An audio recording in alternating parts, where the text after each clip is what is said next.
शांती। आज आहे 6 जून 2026 ची मुरली।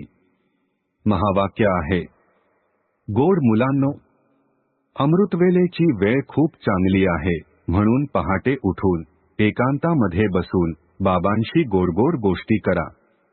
प्रश्न आहे, कोणते ज्ञान निरंतर योगी बनण्यामध्ये खूप मदत करते? उत्तर आहे, ड्रामाचे अर्थात विश्व नाटकाचे ज्ञान।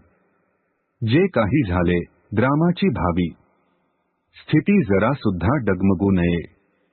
भले कशीही परिस्थिती असेल, भूकंप येऊ दे, धंद्यामध्ये नुकसान होऊ दे, परंतु मनामध्ये जरा सुद्धा संशय उत्पन्न होऊ नये। यालाच म्हणतात महावीर। जर विश्व नाटकाचे यथार्थ ज्ञान नसेल तर अश्रू ढाळत राहाल। निरंतर योगी बनण्यासाठी विश्व नाटकाचे ज्ञान खूप मदत करते। धारणेसाठी मुख्य सारांश आहे, 1. श्रीमंतावर आपणच स्वतःला पाहायचे आहे की या विनाशाच्या वेळी माझे एका बाबांवरच खरे प्रेम आहे। मी इतर सर्व संग तोडून एक संग जोडला आहे। मी कधी कोणते विकर्म करून असुर तर बनत नाही ना। अशी चेकिंग अर्थात तपासणी करून स्वतःमध्ये परिवर्तन करायचे आहे। 2. या शरीराचा काहीच भरवसा नाही, त्यामुळे आपले सर्व काही सफल करायचे आहे। आपली स्थिती एकरस अचल बनविण्याकरिता ड्रामाच्या रहस्याला बुद्धीमध्ये ठेवून चालायचे आहे।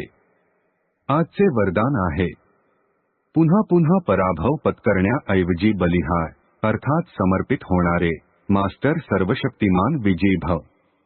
स्पष्टीकरण आहे, स्वतःला नेहमी विजयी रत्न समजून प्रत्येक संकल्प आणि कर्म करा, म्हणजे मग कधीही पराभव होऊ शकत नाही। मास्टर सर्वशक्तिमान कधीही पराभव पत्करू शकत नाही। जर वारंवार पराभव होत असेल तर धर्मराजाचा मार खावा लागेल आणि हार खाणाऱ्यांना अर्थात पराभव पत्करणाऱ्यांना भविष्यामध्ये हार बनवावे लागतील। द्वापर पासून अनेक मूर्तींना हार घालावे लागतील।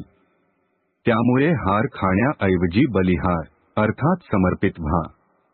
आपल्या संपूर्ण स्वरूपाला धारण करण्याची प्रतिज्ञा करा, तेव्हाच विजयी बनाल।